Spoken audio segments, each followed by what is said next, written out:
about drone attacks, they are singularly the most important reason that Pakistanis of all classes have very negative feelings towards the U.S. Well, it's not surprising when somebody bombs part of your city, you don't like it.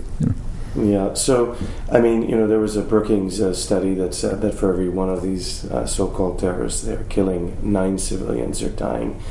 Being that the case, and of course the fact that many of these people that are highlighted as leaders don't even have a first-grade education. Baitullah Masood, for instance, who is apparently the linchpin of this whole operation, he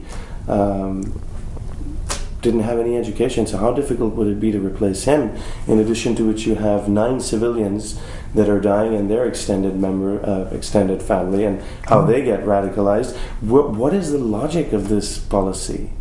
I mean, it's in direct contravention to this hearts and minds idea.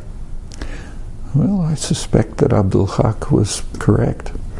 We're showing that we have muscle and we can use it, and you better be intimidated.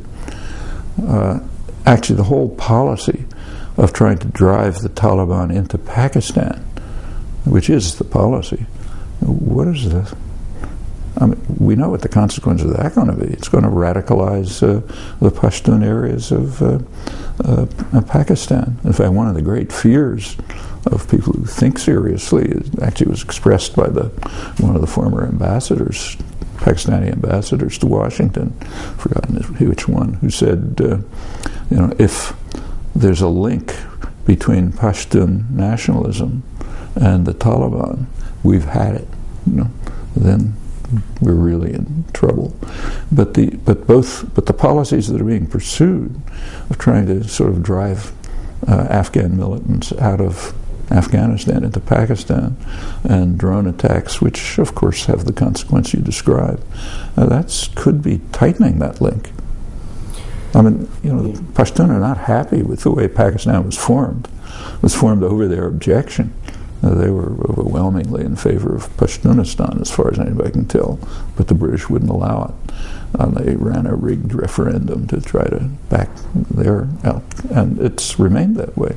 And in fact, the army had, well, at least in the tribal areas, the army had pretty much kept out until 2000, maybe totally kept out until 2002, I think, when they went in under U.S. orders.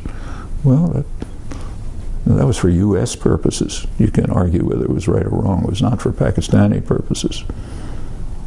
Okay, well, what people in Pakistan assume that the U.S. plays a very large role in undermining the democratic interests, or the building of democratic institutions, of infrastructure, etc. But perhaps that's a little unfair, because after all, it does take 2 to tango.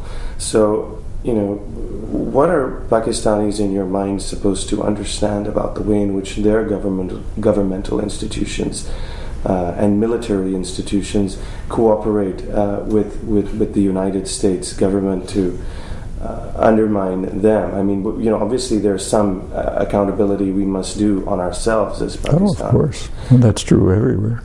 I mean, you can blame outside forces, but there's also always internal support for them. I mean, you could say it about the Nazis in occupied Europe. Maybe the worst institution ever in history, but they did rely on the cooperation of substantial elements of the occupied populations. Or take, say, the Russians in Eastern Europe. I mean, they didn't really occupy it. They relied on local forces, local security forces, local administrators who ran the country in the interest of the foreign overlord. That's the way imperialism works. It's the way it worked in India under the British. The soldiers were Indian, sent invading Afghanistan was Indian sepoys and so on. But yes, there's always internal forces, and the population has to deal with them.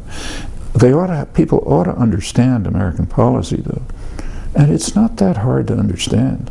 In fact, there's good scholarship on it. The best work on it is by a man named Thomas Carruthers, who's a Reaganite. In fact, he was in Reagan's State Department working on democracy promotion.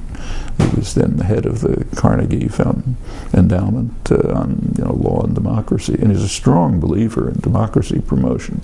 But he's a good scholar, and he's done careful work, and what he's concluded, unhappily, is that through every administration, the United States supports democracy if and only if it conforms to U.S. strategic and economic objectives. Now you can see that all the time. I mean, take, say, the Arab world. That's one of the worst regions of the world with regard to democracy. But there was one free election in January 2006. It was carefully monitored, recognized to be free. It was in the Palestinian territories. The United States didn't like the way it turned out, so they instantly turned to punishing the population severely for voting the wrong way. In fact, we saw that in the build-up to the war with Iraq. You have to be blind not to see it. You may recall that Turkey didn't go along. Yeah, they refused to give passage. What happened? 95% of the population of Turkey was opposed to joining, and the government, to everyone's surprise, went along with 95% of the population. By about 3 or 4 parliamentarians, they won. But the United States bitterly attacked them. Colin Powell, Paul Wolfowitz demanded that the Army apologize to the United States for not overruling 95% of the population and serving the U.S., which is their job. We're supposed to believe that these people are in favor of democracy.